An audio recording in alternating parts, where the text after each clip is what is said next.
And get started with our last presentations of the day. Now this one's a very cool presentation. I have been working with Stephanie. Okay, I've been working with her a little bit longer than I've been working with Maya. Sorry, Maya. In the rare disease community, we've worked on a ton of projects together. She is probably one of the rare disease communication leaders in our community, and she's going to do a presentation. Thank you. And I'm going to, if you don't mind, I like to take a picture and then tweet it because I feel like I should live what I preach about sharing your experience on social media. And I have been tweeting from the conference, actually for the Project AP handle, and then a little bit as my own handle. So if you don't mind, I'm going to take a picture first, probably two. I'm not really good at that. I'm just going to take it this way. Come on, be like a celebrity like that. Yeah, but then you get to see like my nostrils. So we're going to just do it this way. So we'll do it the two sides of the room.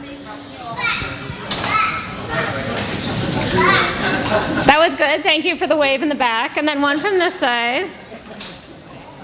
Awesome. Well, thank you to Carrie for the introduction. I'm really just Kieran's warm-up act. So hopefully no one falls asleep during my presentation. I'm a rare disease patient also. I didn't know I had a rare disease until it caused a stroke when I was 29 and working on Capitol Hill. Fortunately, I recovered. But I don't even know when I got the diagnosis. I can't remember if I thought to ask if it was a rare disease, because my first question is, why did I have a stroke? And then, will I get better?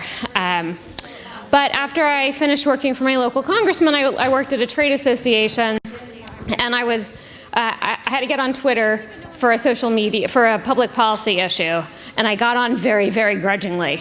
But I started to connect with other rare disease advocates. And as I got more and more involved, I started to grow, really develop friendships who I got to know on social media. And as you know, especially if you're on a more of the ultra rare, you might be the only person in your city, in your state, and so the friends that you can make on social media can be really meaningful, and they can relate to your life in a way that other people can't. Just to start off, trying to get a sense of how many people are on different platforms. Could I get a show of hands of how many people are on Facebook? The friends that you can make on social media. Okay, most people. How about Twitter? And they can relate to your life. LinkedIn? And Instagram. Just to start off. Okay. Now, how many of you talk about being part of the 8P community on any of the 4 platforms? Okay, not quite as many hands as I wanted to see, but it's a good start. For those of you who might be saying, well, why bother? One way that there's a lot of different ways that you can help support any specific organization, whether it's Project 8P or since my rare disease doesn't impact me on a day-to-day basis, I am involved in advocacy for broader umbrella rare disease organizations. I was the Chief Patient Engagement and Communications Officer at the EveryLife Foundation for Rare Diseases. They host Rare Disease Week on Capitol Hill. And they have some other programs. And then I consulted for Global Genes for a year, and they have some wonderful programs and resources for the rare disease community, a few that I will mention. And so I tend to work on broader. And right now I don't have a lot of money to donate, but what I can do is I can use social media to help amplify their voices. So for instance, when I saw the video of that the local Fox News did with Bina, I shared it on social media as a way to raise awareness of Project 8P and of chromosome 8P in general. So I may not have a lot of money to donate right now, but I can donate my time, I can donate my energy, and I can donate my voice to help raise awareness. And you can do the same. Again, we have different skill sets, we have different resources, and social media can be one of them. And just a warning, I tend to put a lot of information on my slides so that people don't have to scribble, and there are links in there. I'll give Carrie and Bina permission. They'll be on the website. I'm happy to send them, so don't feel like if there's anything, I don't want to flatter myself, you'll want to write things down, but if you do, you can get the slides afterwards. So just a few, and I feel like we've talked about this a little bit when Carrie was talking about the importance of storytelling as a way of helping to relate, especially the newer diagnosed folks. as someone mentioned, sharing the story, being able to provide support, some guidance, some tips, you can really make a difference in someone who's just getting a diagnosis. You might be able to provide some information for a genetic counselor who's preparing to meet with a family to present some information that's, granted that people may be the same as they walk out of the office as they were going in, but that information it could be life-changing. And you, by sharing your stories on social media, could help prepare them to deliver the news with a little more context. And help, again, the genetic counselor might find your story, might find information on Project 8P that's going to make that person a better resource. Same with, there are doctors, there are medical students on social media. You telling your story can help inform all of them and make another patient's life and their family's life down the road a little bit better. These are just two somewhat recent examples of how social media made a small difference. I just happened to see Mindy Kaling when she turned 40, was going to donate $1,000 to 40 different organizations. So I have a friend, Luke Rosen, in New York, and he's planning a family conference for the KIF1A organization. They actually work with Dr. Chung. And I think their family conference is here, and they're raising travel stipends so that they can help more families from around the world get here. So I just tweeted back. Unfortunately, I was a little bit late, but she did donate to 40 organizations that she learned of, or at the suggestion of people who replied to her on Instagram and Twitter. And this is actually KIF1A. They were trying to reach a genetic counselor to help them prepare materials, and a few of us responded and tagged people. So I just tagged Fulgent Genetics and said, hey, could you help this organization? And they said, we'd love to. And so just by chiming in, it's a way to help different organizations raise money, connect. You might be able to connect with another family, an 8P family, and you could point them to Project 8P. So it's a way to be helpful with just a little bit of time without giving them money, but a way to share information. Another reason to bother is sometimes you can win prizes. So just little prizes, but I've been following Instagram and Twitter and Facebook, and a few of you have been posting. So Rebecca did several tweets, Facebook posts, and I think even an Instagram. Do you mind giving that to her? And then, who has a Normal for Josephine, a Facebook page? Oh, I'll have Carrie run. Well, actually, here I'll round it up. So thank you. I have a joke with some of my social media friends. It didn't happen unless it's on social media. So we always try to get a selfie when we're at a conference. So other than winning small prizes, I have a love for social media. As I said, I've made friends.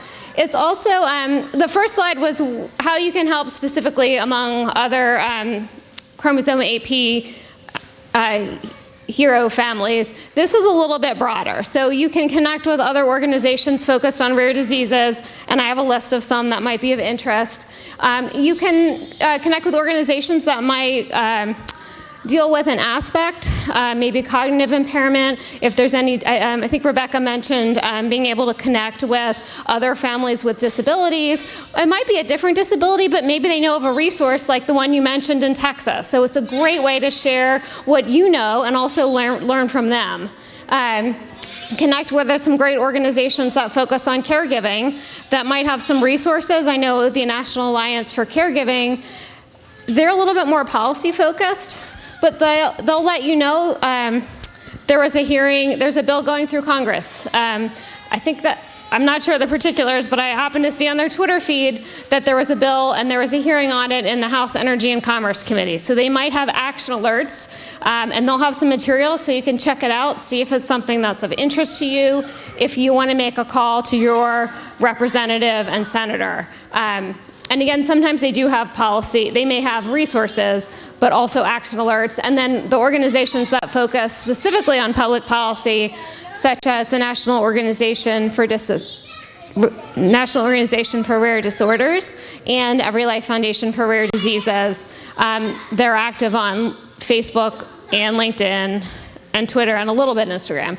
And then they can, through those, by connecting with those on on social media, you can learn of free webinars, podcasts on topics that might be of interest to you. Events like Carrie mentioned, Rare Disease Week on Capitol Hill that Every Life Foundation for Rare Diseases organized. By following them on social media, you'll know when their application for travel stipends opens. You'll learn when there's a webinar to answer your questions and go over the week to take your, explain more. You have a chance to see maybe who else is going, who you might want to connect with. And then by reading you'll learn more about which public policies are being discussed. I think someone was asking about FDA and NIH appropriations. There's some great organizations, Alliance for a Stronger FDA. There's a Rally for Medical Research. By following them, you can find out what are good times to contact your member of the House or Senate and ask them to support strong funding for both agencies and reminding them how important both agencies are to the rare disease community. So if you're not active on social media now, you don't have to be on all of them. I'm not on all of them. You might want to think about which one, if you're considering being more active and talking about being your experience with a Project AP Hero. You might want to think about which one, you might already have a lot of people who will follow you on Facebook. Maybe you want to consider, am I ready to share some of my family story, like Rebecca does. You could have a personal page. You could, some folks, I think Rebecca has a blog, and then a page for her daughter. Might be a little bit different than her personal page, because I know some people want to keep some details of their children's lives private, completely understandable, especially as children get older. Some people like to also consult with their son or daughter to see what they might be comfortable sharing publicly. Instagram is I'm new to the platform. I don't like it as much because you can't share links. And as I mentioned, public policy is important to me. I like to share action alerts, and I can't do that on Instagram. So it's great if I want to show someone what my lunch looked like. I posted a picture with Dr. Chung yesterday because I was so excited to meet her. I've heard so much about her from different rare disease communities, but it's a little harder to get people to take action on Instagram. So I'm going to spend a little bit more time on Twitter because I find for me, in my experience, that's a better platform to use to reach policymakers, legislators, and I have a few researchers who I follow, and even some folks who are involved in the biopharmaceutical industry who they don't necessarily tweet the company line, but they'll tweet some of their thoughts on drug development in general. They might share their thoughts on FDA regulations. And there's more of a discussion on Twitter than I find on Facebook. In rare disease generally, I think it's a little bit different for support groups for specific conditions, and Instagram. So they all have their strengths, but I think one thing to think about is, where do you already have followers? So if you work full-time, if you're in sales, depending on what you do, you might have a lot of people on LinkedIn. So what I would ask you is, how can you, I know LinkedIn is more business, but maybe on Rare Disease Day, you could share that you have someone in your life who's really important to you, who's affected by a rare disease. And today's the day I want to tell you about that. And then if you're interested in learning more, why don't you check out Project 8P? And so just use where you already have your audience. I'm going to walk you through how you can use Twitter. And I'm happy to talk to anyone afterwards. My email's on the slide.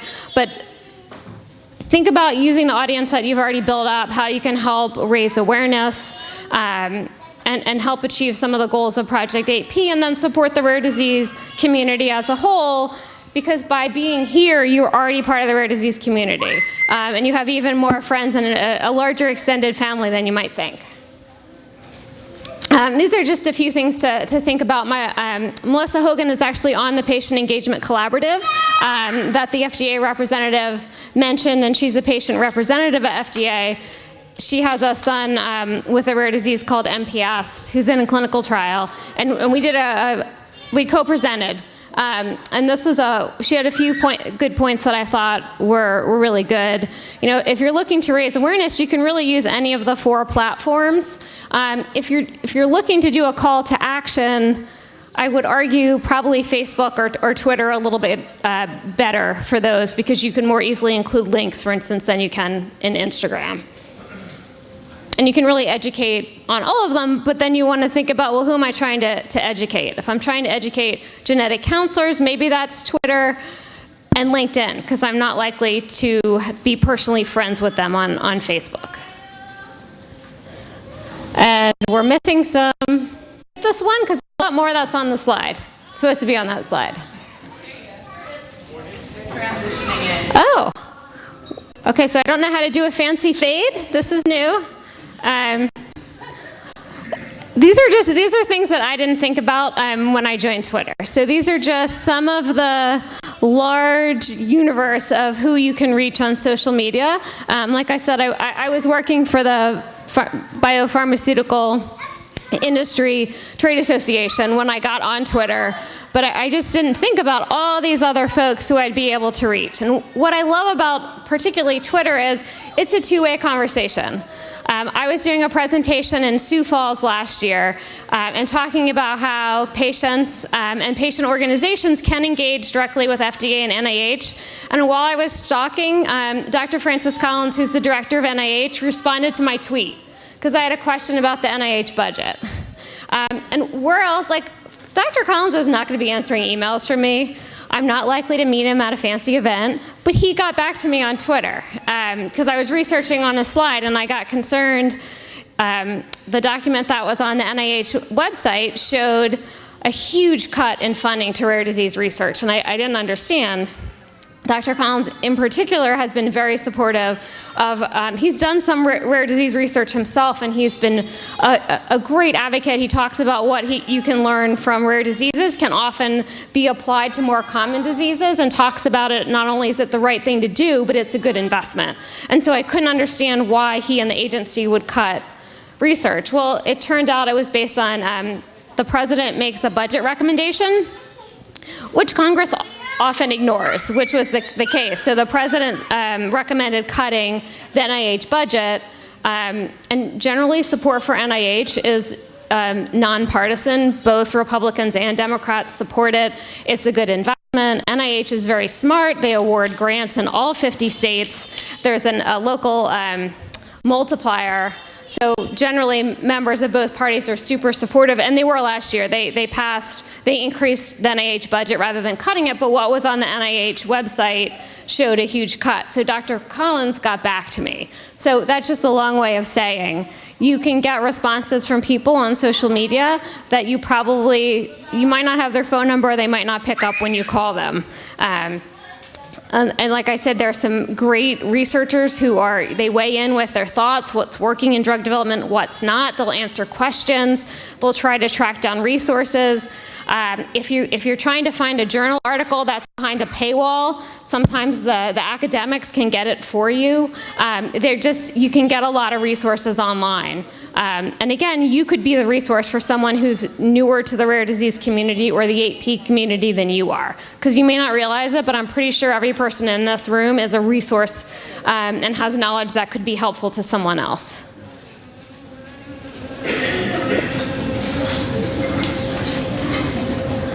I like this, as I mentioned. I found a lot of friends on Twitter, and I thought this was a good way to sum that up.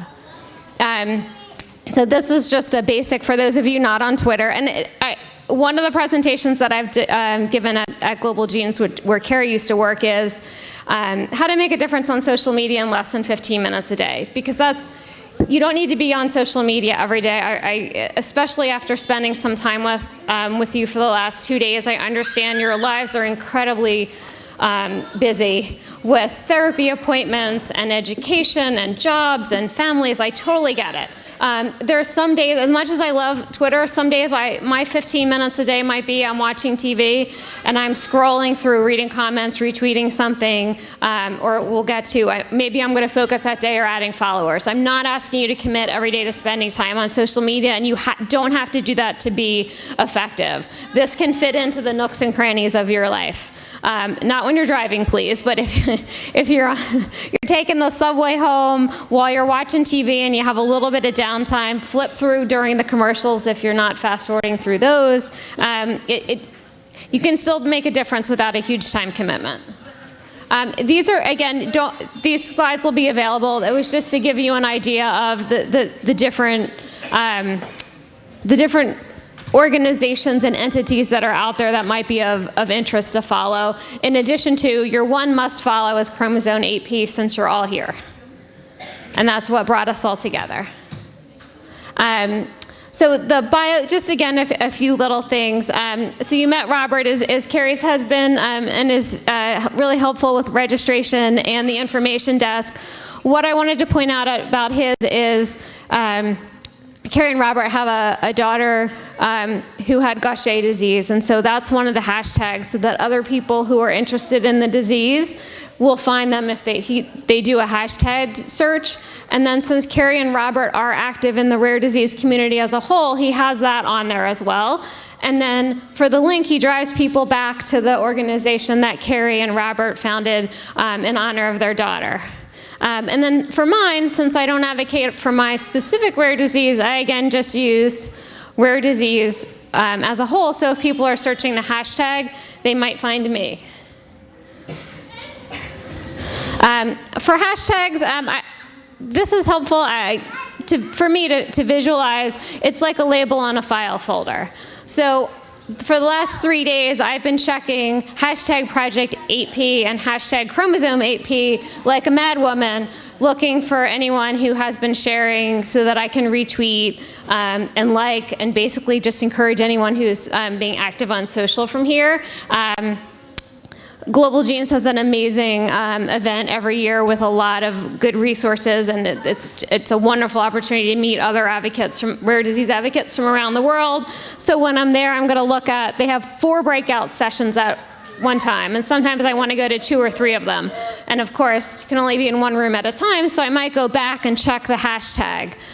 So if there's another conference that you're interested in and you can't get there, a great way that you can keep up with key points of the discussion is finding out what the hashtag is and going on and seeing what are people saying about it.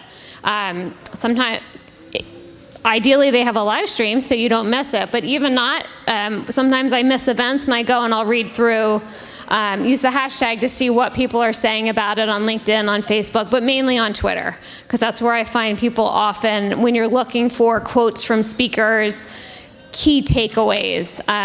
And really for Twitter, it tends to be live.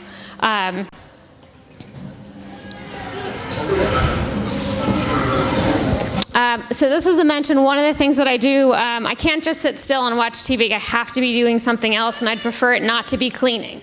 So I'll just go through, and Global Genes is a good one because they follow a lot of people. So I'll go on and see, well, who are they following who I don't already follow, and then I'll check them out to see if it's someone who, I generally will see what kind of how often have they tweeted. So if I look at Carrie's profile right now, I'm going to be like, you know what? Carrie hasn't been tweeting, so if I didn't already follow her because I loved her, I might not choose to follow her because she hasn't tweeted recently. She's active on Facebook, but she hasn't tweeted recently, so I might not follow her. There's someone who tweets every day to the Ellen Show, trying to get a specific mother on her show. I would never follow that person because to me, it's kind of like spam because he's tweeting the same thing every day, and that doesn't really add value to my I want to see someone who's sharing good articles who I might not otherwise see, who's sharing really good thoughts about their experience with rare disease, thoughts on what FDA or NIH wants to do better. Is the organization, do they have action alerts on issues that are important to me? Those are the kind of the things that I check when I'm looking to see, is it someone I want to follow? Like, who's going to add value for me? And so why do followers matter? So if I have 5 followers and I tweet something, that's 5 people who have the possibility of seeing what I say. So the more followers you have, the more people who see what you say. And there's an exponential factor, which is how you all can help Project 8P. Because Project 8P, I think they have about 130 or so followers on Twitter right now. But if each of those people retweet them, then they're going to grow. Because if I have got 6,200 followers, so if I retweet Chromosome 8P, then they're going to have, I've just multiplied the number of people who could potentially see it by a large factor. So, and once you follow someone, they're likely to follow you back. I should have mentioned that in the last slide. So that's another way that you can help people. So as you add your followers, that means more people are likely to see what you have. So if you're an organization or an individual, and you're trying to promote an action alert, so I added this one because there was some discussion of 21st century cures. There was a day of action. So it was great. So NORD has a lot of followers, but all the 35 people who retweeted, that meant a lot more people saw the message than just who follows NORD. And for this one, Global Genes has a program where they will match families of patients, whether adult or children, living with a rare disease with medical students to help medical students understand what truly living with a rare disease is like. So the doctors can get a better sense of what happens when a patient and a family leaves their office. And so they need to find enough families in the area of where they have students who are willing to participate. And so, again, when you find a program like that that you think is valuable, by retweeting, you're getting that message to a lot more people. And it's a way to amplify the messages, public policy issues, or programs that you think are important.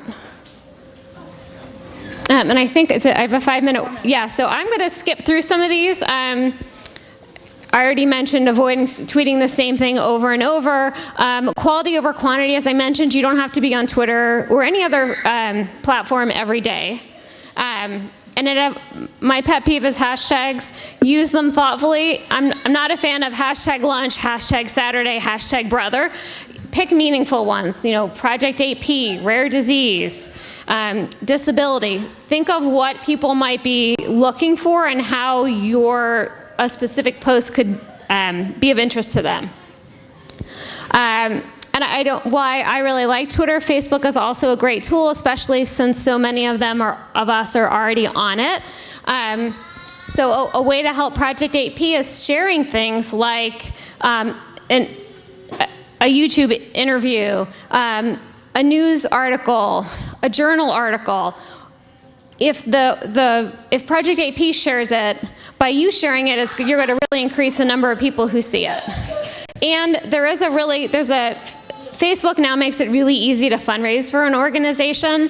A lot of times if you tag an organization, you'll have the opportunity to add a post. And I've seen a lot that do really well, especially, and on your birthday, you can pick an organization. So it's another way to help your organization be even more successful, to have the ability to host another conference, have the ability to offer even more travel stipends to enable people to be here who otherwise wouldn't. These are all tips on how to promote your rare disease story from a toolkit, and there's a link in the last, because I'm going to go through really quickly because I want to make sure we get to I am a policy nerd. Like I mentioned, I worked on Capitol Hill. And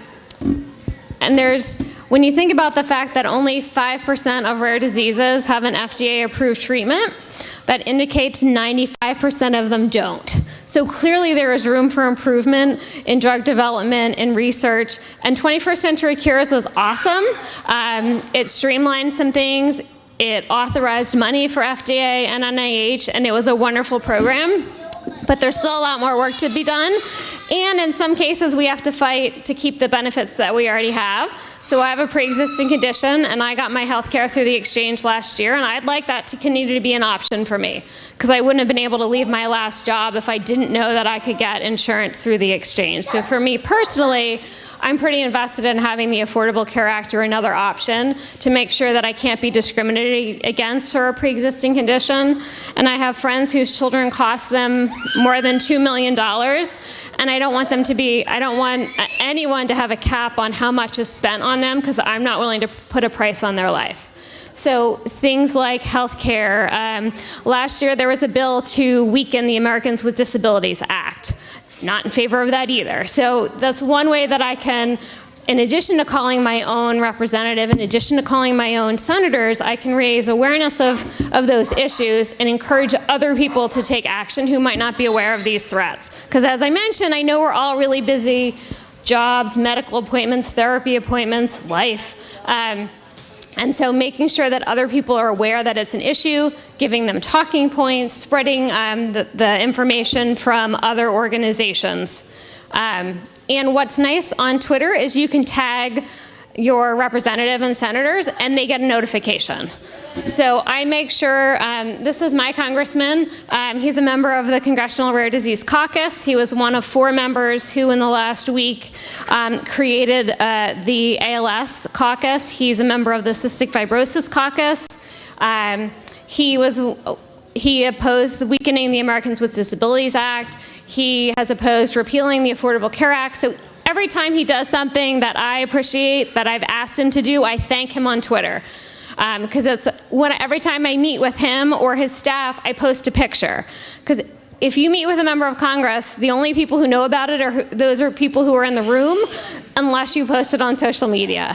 And so I ask him to vote a certain way, and then I follow up and thank him. I have to say I'm always respectful, because it's very important to build a relationship with a legislator, because I want to keep coming back to him as there are new policy issues, as I have new asks. And I don't agree with every vote, and I let him know when I don't like a vote, but I do that privately.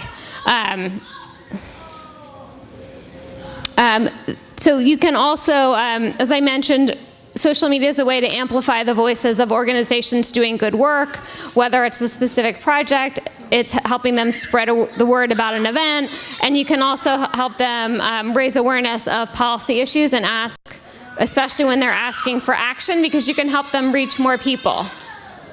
And then these are just some, if you're interested, a few more resources.